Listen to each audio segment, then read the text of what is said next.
Let's kick it. This is Abigail Manning of Create Awareness, Change Lives, and I'm kicking it with Daree. Welcome to the Kickin' It with Daree show. I'm your host, Daree Allen Nieves, and today my guest is Abigail Manning. Abigail is an awareness creator who conducts training, workshops, and consulting on abuse. Having experienced childhood abuse by both of her parents and domestic violence as an adult, she combines her double degree in communications and 5 years of intense reach to create awareness of the codes, cycles, and connections found in all forms of abuse in a surprisingly engaging and empowering style. Welcome to the show, Abigail. Thank you. I'm so happy to be here. It's really interesting that you call yourself, or that your title is Awareness Creator, because I think a lot of things that we do in this day and age, our society, we're very reactive. We're having like millions of pieces of information, whether it's marketing or news or whatever, thrown at us all the time, every day, like every moment that we're awake, it's being thrown at us. And so I think that the awareness that you have and that you teach and that you bring to people is almost like a foreign thing now, because there's just so much stuff being thrown at you that you're almost in, your natural inclination is to be reactive and to do something in response to it instead of taking the time to know yourself and decide how things will affect you and, setting your mind the way you want it to be. So I think that's really interesting that you're an awareness creator. And I'd love for you to start by first talking about how you feel about awareness and how you bring that into your work. Oh, fantastic. Well, thank you very much. It is not a title I've ever heard before. I made it up after a lot of contemplation about what is it I want to do. I'm not here to create shame or blame. Obviously, that's where abuse, kind of one of the roots of abuse. And so awareness is where I feel my responsibility is in helping other people. So I love how you said react, because that is one thing I focus on. I want to help people see the forms, all the different forms of abuse, so they know how to respond versus react. If you react, you're almost like you're falling off a bike and you're kind of backpedaling and you're scrambling, right? But if we are aware of abuse and aware of the cycles and the codes, we can then calmly assert ourselves and respond in ways that are productive and healthy versus reacting, which is not always very productive and healthy at times. So what we're working to do is all people unite in awareness, understanding, and commitment to end the cycles of abuse by replacing ill-informed with recognition, blame with empathy, hurt with health, and fear with love. That's wonderful. That's really wonderful. And again, using that word awareness, we're not aware of, or we don't reflect on it very much, that, we get into a habit, sometimes a mode of behavior where we're on autopilot and we're dealing with things and we're doing the best we can to survive and maybe not necessarily thrive. So the de facto way for us to react might be in fear, depending on the situation, like I better do this or else, instead of love and joy and things that, nurture us. Oh, good. Thank you. And for me, the awareness is not only, there's a two-step about it. It's not only about ourselves, but it's about other people. So it's having awareness for yourself and where you came from. And some people call that personal responsibility. I talk about it being authentic health. And then that awareness is also in ending abuse, is understanding the other person and where is the other person coming from and where life experiences have created those actions that they do, or words that they say, or behaviors that they put on other people. So I like the word ill-informed, because so many people will come to me and say, she's a jerk, he's stupid, things like that. And that's not, my favorite words are love, respect, and kindness. That's not love, respect, and kindness. That's judging. And instead, I like to say, well, maybe they're just ill-informed. We're all ill-informed on things. It doesn't mean we're stupid or ignorant, right? It just means we can do things a lot better. And these are conversations that we never had before. So thank you for having me on your show, because so many forms of abuse, we were not allowed to speak out in public. It was a taboo subject. And so the more we can take the fear out of it and just create awareness, and we can all become better informed, that's my hope. That's my goal. Mm-hmm. Yes. And we're going to tackle that today. And we're going to go and delve deeper into the phrase you just coined, authentic health. Now, in your work, as I mentioned earlier, you do a lot of work to speak out about sexual harassment, the whole thing with the hashtag Me Too that's been in the news a lot in the last several months, the way people manipulate each other, redefining consent because too many different people have different definitions of consent and abuse and, the importance of self-awareness and speaking up. And so let's go into some of these subjects a little bit deeper. Let's start with the authentic health. As you said, another phrase that people or term that people use a lot is personal responsibility. We don't want to be reactive. We don't want to wait until we're in a situation that gets out of control. And then it's like, oh my God, what do I do? And you freeze because you've never thought that it could happen to you, or you never thought, you'd be in that situation. So let's go in a little bit further into this theme of authentic health. Fantastic. Oh, I'd love to. So I like to use a lot of words so that people can connect with them. We all have a meaning behind a word, our own personal experience based on that word, right? So I like to redefine things. So I make up a lot of my own definitions as part of my workshops and training. And I also provide several words, like you said, consent. And to me, I use the words mutual or reciprocal. And people go, oh, well, I know what reciprocal is, or I know what mutual is. And then I explain it under those. So personal responsibility, I do the same thing. I, as you said, coin a word using authentic health. Authentic health to me means that you have ownership.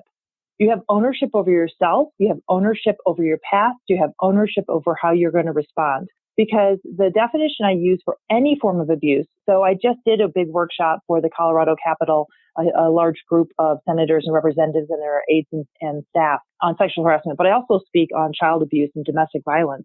And all of them, my definition across the board for any form of abuse is where one person uses manipulations to gain and maintain power and control over another person. That's across the board. So it's power. It's about power and control. So if I can own my own power and control, no one can take it from me, right? Mm-hmm.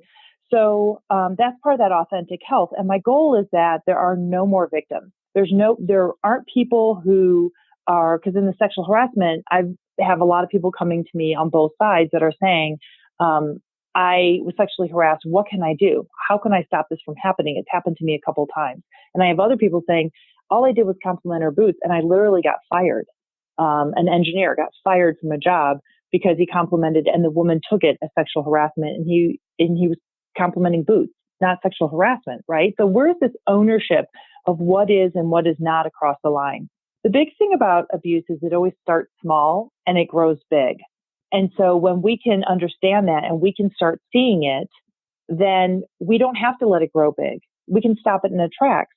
And I have 3 steps on how to do that. So the first step to me is recognizing what is unhealthy and what is healthy behavior in ourselves. So that's where we have to literally face our fears. Like you said, we can't just kind of numbly go through the day and push everything down. All of us have had some form of trauma, overt stress, abuse, adverse circumstance in our life. And especially if it stems all the way back from childhood, it's going to start small and continue in your life until you face your fears. It's a cycle that's going to continue. For example, in some of the data reports show that 1 in 3 prisoners have admitted to having been abused in childhood. So if you think about it, if a kid is abused in childhood, right, then they're trying to numb out. They go into lots of different forms of addiction. Addictions can run from gambling to drugs to alcohol to sex to overeating to undereating. And then when you don't have the money to support that, some people turn to crime to get the money. Then they get caught in that, and then they're thrown in jail. And now that cycle just continues. How does that person get out of that cycle? How we get out of it is to have self-awareness, self-actualization, so that we understand where we came from and where we are now. So I call a lot of those purple threads. The purple threads are what are woven in you from your past. People who've told you what you are, limiting statements about you. You are not smart. You were never going to make it in this world. Who are you to shine? Any of those limiting statements that people have put on you that you believed because you trusted them, right? They had the power. They had the control. They were your teachers. They were your coaches. They were your parents. They were your siblings. And so those purple threads get so woven into you that a lot of people, including myself, I believed them as truth. I really thought it was truth. And I had to do a lot of really hard work to understand that that was not truth. That is not who I am. That does not define me. And then really working on your self-worth. So you don't have self-criticism and self-doubt and self-judgment and self-pity, because that really literally will blur your view of yourself and other people. So the first step is really getting to know yourself and owning your own power and control. Does that make sense? Absolutely, because if you don't know yourself, what you like and don't like, what you want and don't want, then people can push whatever their agenda is on you. And it's a little bit too late to sometimes be able to say or to speak up and say, wait a minute, no, this isn't right. I don't want to talk about this. I don't want to do this. I don't want to go here, whatever the case. Right. And it also becomes totally everything you said, and it becomes a self-fulfilling prophecy. So if someone, for example, my parents, so I grew up, as you said early, very on that childhood abuse by both of my parents. And one of my purple threads was that I'm not smart. I'm stupid. You're never going to make it. Nobody could care about you. You're ridiculous to think that anybody actually wants to hear what you have to say. That's absurd. Those types of things. So I was always kind of playing it small, right? And I didn't speak my mind, and I didn't feel like I was smart, and I didn't have the confidence in me to think, well, I better not say something. I was overly empathetic. If I had said something, then I might be perceived as unkind, right? And heaven forbid, I didn't want to be that. Versus now I realize I have that self-aware that, no, actually, I'm really smart. I've gone through a lot of things in my life, and I'm a really smart person. And how now I communicate with people is different, and then they can see it. So they know they can't take my power and control. They know, like, for example, the domestic violence. When you meet the person, they're really kind and nice. No one's ugly in the beginning, or you'd never go out with them again. And they find out that information. They find those purple threads about you. And then if they are a manipulator, they'll play them against you in the future, and they'll pull on those. And then you believe them. You're right. I'm not very smart. Well, you better listen to me because I am smart. And it starts this cycle again. And that's why abuse is always a cycle. They find out what the flaws are, or your purple threads, and they play on those. But if you know, no, you know what? I'm really smart. I don't need you telling me that I'm not. Then you don't listen to them. They can't take your power and control.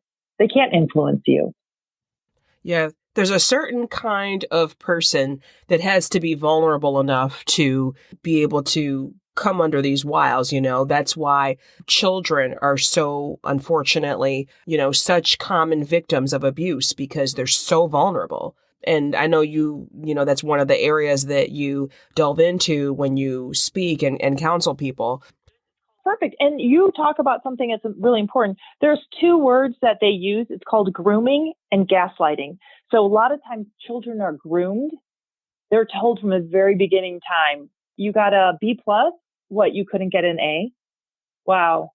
Things like that. Like, it's constant, and it's grooming you to fall into their trap. And then gaslighting is used a lot of times more in adults, but basically people that have an ability to make you feel like they're crazy. So I'm glad you brought that up. So the second step is then recognizing other people.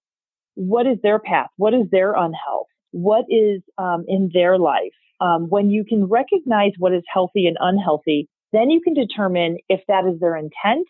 And again, I go back to that gentleman who was fired because of the boots. Was his intent to take away her power and control? Was the intent to intimidate her? Was the intent that, or was he just kind of a socially awkward guy who was told to interact with his staff more? And he's like, I like your boots. Those are cool boots. Maybe it was uncomfortable. Maybe you can just say, thank you very much. Hey, about this project, and go back to the focus. Or was his intent to intimidate her? So that's where I feel like a lot of the sexual harassment gets lost. And it's tricky, because if you're looking at the intent, you have to know the person, and you have to know what is unhealthy versus healthy. So both in yourself and as in the other person. What are you sensitive to? What is that person? Is that person trying to pull on your purple threads or not? Or is that your ownership? Are you going to own that you're sensitive about, quote unquote, not being smart? Something like, that along those lines. So for me to help people see unhealthy versus healthy behavior, I tell them, how do you feel when you're with this person? Are they always unhealthy? Would be like they're changing their minds, they're confusing, you're not as sure what the expectations are. you hear one thing and then the next day that was wrong and you should have done it this way. There's a lot of should have, could have, would have. There's a lot of finger pointing back at you, putting shame and blame. There's always isolation. Abuse in that original definition is one person to one person. You don't find this abuse happening with a bunch of groups of people typically. Not when we're talking about the sexual harassment portion. If we're talking about bullying, then yeah, that can change. But is this person judgmental? Is this person using blame? Is this person intimidating? Versus a healthy person, they don't want to be intimidating. They want to be impressive. They want to build other people up. They take their own responsibility. They're clear, they're calm, they're consistent, they're constructive. So how do you feel around this person? If you've done all your work and you're a healthy person and you're calm and you're constructive and you take your own responsibility, and then you're with a different person and you're starting to feel chaos, and a red flag is if people feel like they're crazy. That's a commonality among all manipulators. That's their goal. That's why they do grooming and gaslighting, is to make you feel like you're crazy. So then recognizing how you feel with this other person and what is the intent of the other person. The third and final step to me is what I call HBL, healthy boundary lines. What is a healthy boundary line? A healthy boundary line is knowing your self-definition and knowing what's acceptable to you and not, right? So knowing what you're committed to, knowing what you're dedicated to, knowing what you stand for. What is your legacy? What do you want your legacy to be? And do you act, speak, and behave that way all the time? So if yours is about integrity, do you have integrity in all of your interactions, not just Monday through Friday from 9 to 5, or not just the weekends, but all of the time? So knowing what your healthy boundary lines are. And then the key to it is practicing it. And this is where we're really working hard to get into schools where we can teach these skills at a much younger age. The number one thing when they try to take your power and control is you stand up to it, you look it in the face. So for example, you're being followed from the mall out to your car. The number one thing you can do to protect yourself is turn around, make direct eye contact, and say something like, hey, do you know what time it is? The second thing, believe it or not, is not keys in your hands, which I still do, right? But an umbrella. If you have something, because a key in your hand is hand to hand, and typically the perpetrator is a guy on a girl, but not always, but that if you have an umbrella or something longer that you can use. I thought that was an interesting research data point that I found out. But being firm, making eye contact, being direct, using your body language. You know, when you stand tall and your head is up, you don't look like easy prey. They go for easy prey. They go for people who don't own their power and control. Mm-hmm. They try to instill fear. So if you can look at them, and in a business setting, someone goes up to hug you and you don't want a hug from that person, then it's your personal responsibility to be authentically healthy and extend your hand and say, hi, I prefer a handshake over a hug. And the other person goes, oh, okay, thanks. And I think, to be honest, Daree, the problem is that women are taught a lot of times to be super polite, be kind, have empathy, right? And we don't know how to say, that makes me feel uncomfortable. I'm not okay with that. I prefer a handshake to a hug. We don't know how to be clear. So when I coach people, they say, well, I can't be that direct. And I said, then be firm and kind. Thank you so much. But I'd rather have us focus on this report than my boots. And that's something I feel like if we practice it, and it sounds so weird, but being an athlete, you have to practice, right? You can't go out and do a great tennis serve the first time you try it. You practice, and you figure out what works for you or not. I have clients where I just say HBL, and they know what that means. You don't have to say, well, that was you, and you don't do shame and blame back to them and finger point and say, you are disgusting, or you are over the line, or you are inappropriate. That's okay if it's happened, but it starts small. So start small. Start with those things of the word no. No is a great sentence. I like the word no. I really appreciate those tips. I think that one of the things you're doing, not only are you disarming a potential, perpetrator with some of those scenarios, but you're also taking the emotion out of it. You could very well be afraid inside when you feel like someone's following you or watching you or whatever. But by you turning around and saying something and brushing it off, it's like, okay, I see you. I know you're there. And even though inside I'm afraid of you and I don't know what you're about to do, I'm really like trying to show you that I'm not afraid of you. And the same thing with the office situation or whatever. When you can take your emotions out of it somewhat, which is difficult for us, I know, I think that that's helpful. I think it makes you look a little bit less vulnerable, makes you look a little bit less like a victim as far as, the way that you're being perceived. Because like you said, in these situations, there's someone that is about to perpetrate a crime and there's someone that is a victim or looking vulnerable, like they could be a potential victim. And so I really feel like when you're doing that, not only are you disarming them, but you are making yourself look less vulnerable. Even if you're feeling scared inside, you're not emotional. You're not like, oh my God, you're calm.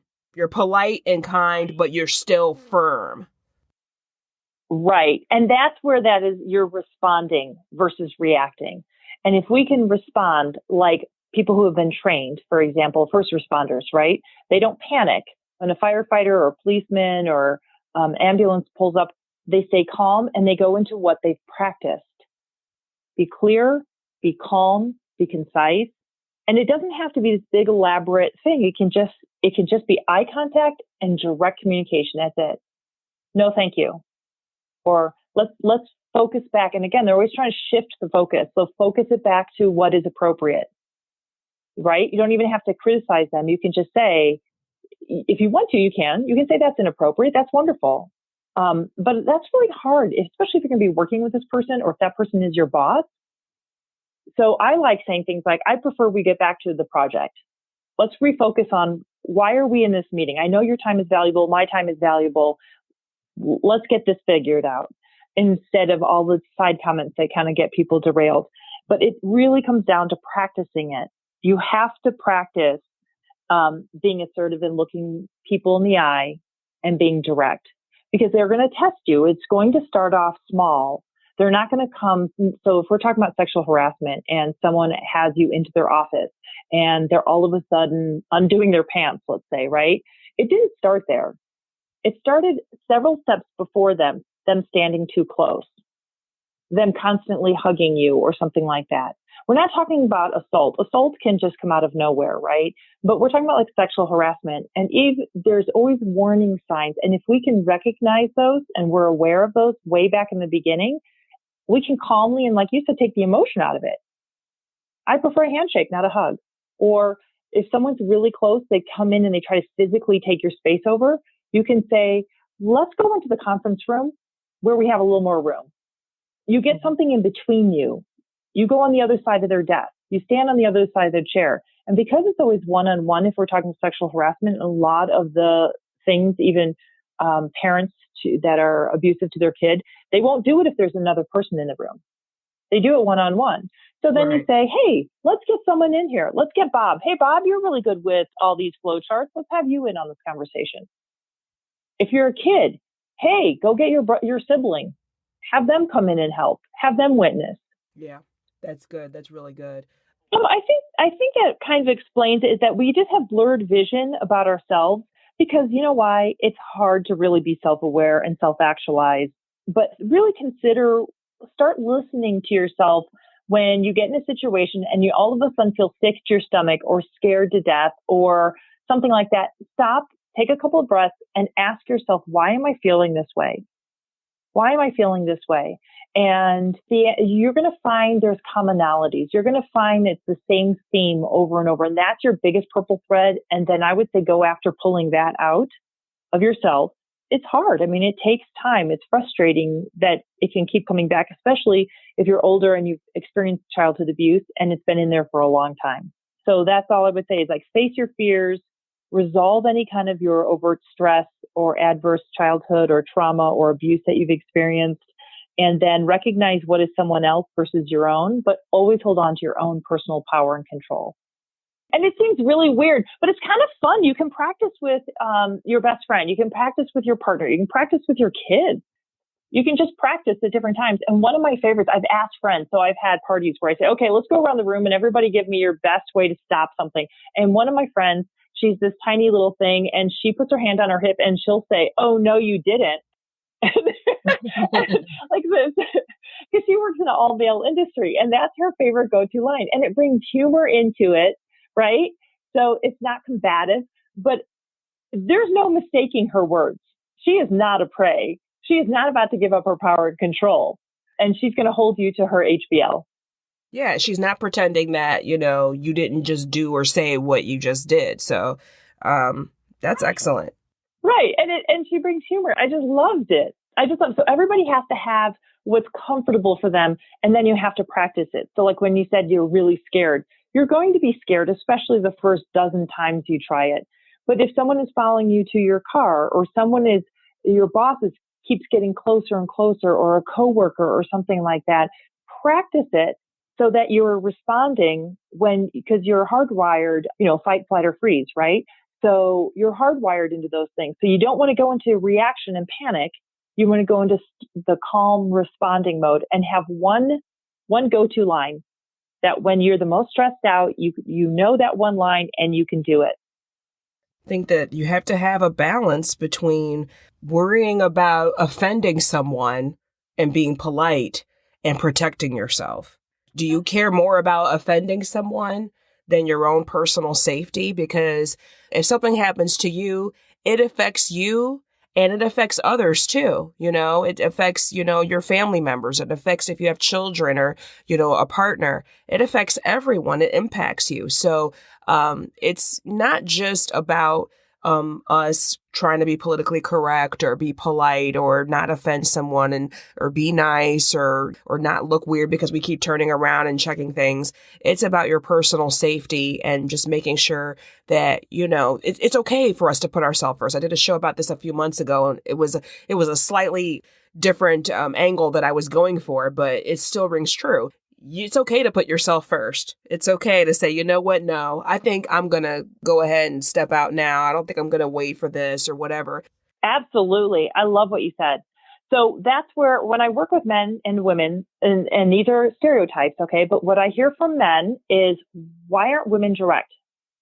I can't read their mind. I don't know what they want.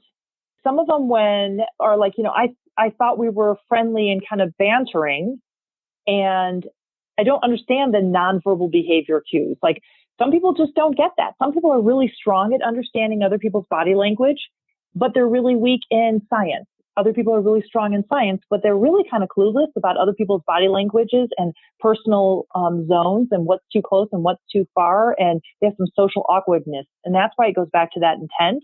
So I try to tell everyone, men, be direct. And a lot of times, what I hear almost every single time for women when I role play with them, they say, oh, I could never do that. That's too direct. That's too direct. And I said, well, then be firm and kind. So my approach is, you start with a positive. You always start with a yes. Then it's almost like parenting. You then coach them the way you want to be treated. So Eleanor Roosevelt, I love one of her sayings is, no one can make you feel inferior without your consent. Mm-hmm. I love that. And I think that if we can learn to be firm and kind or direct, I think it really clears up any kind of misinformation, miscommunication. And now there are people, I'm not kidding you, there are people that are true predators, and they are narcissistic, and they're sociopaths, and they're psychopaths, and they are out. What I'm talking about is the majority of us who are in the middle, who I believe are good people who want to do right, who want to interact with other people. And that's where, how can we be more aware of what we do that might trigger something in someone else? And then how can we be more aware of what our triggers are so we don't get triggered by other people, that we can all get along and in safety? Abigail, will you tell us about your Mankind Denver events? Sure. So Mankind is an international nonprofit men's group. It's the Mankind Project, if you want to Google them. Amazing organization. And I am working with them right now to bring a workshop to the Denver area and hopefully use that as a pilot program where maybe we can do this across the country, where we speak about these topics and we have the conversations and we create the awareness. So I'm super excited about the work that they're interested in. It's been voted by the Denver Council to do it here in Denver, and we're working on the details, and feel free to come to our website. We'll be posting it on Facebook as well. And then I have two other children's foundations that I'm meeting with that, again, and we're going to try to work out some type of program where we can do the same type of workshops and things like that to help children. Excellent. This has been a really wonderful show, Abigail. I am so glad that you came and gave us all these actionable things and less than 30 minutes, you've just given us some real things that we can use here. Everyone that's listening, I'm sure if you have comments or questions for us, please make sure that you find us on social media. You can find me at kickinitwithdaree.com. I'm on Twitter, Facebook, and Instagram. And Abigail, how about you? Where can people reach you? Oh, thank you. They can find us on our website, abigailgmanning.com. They can find us on Facebook under, you have to have the G in there, Abigail G. Manning. You can find us on Twitter. I also love hearing from people. So if anyone wants to call at 720-219-3631, I love hearing people's HBL and what your practice line is. And by sharing that with me, then I can share it with other people, and then people can find what works for them. So I would love to hear from you and from your audience. Well, Abigail, this has been a wonderful show. I'm so glad that you came here today and shared all this knowledge with us. Obviously, you're very experienced. You've dealt with all of these traumas in your own life, and now you're turning it around and helping other people to become more aware, people, children, parents. So thank you so much for being here and kicking it with me. Oh, thank you. It's been my honor to be here today, and I wish you all the best. And thanks for having me on. If you like this show, I'd love to have your support. Visit patreon.com/kickinitwithdaree without the G to learn more.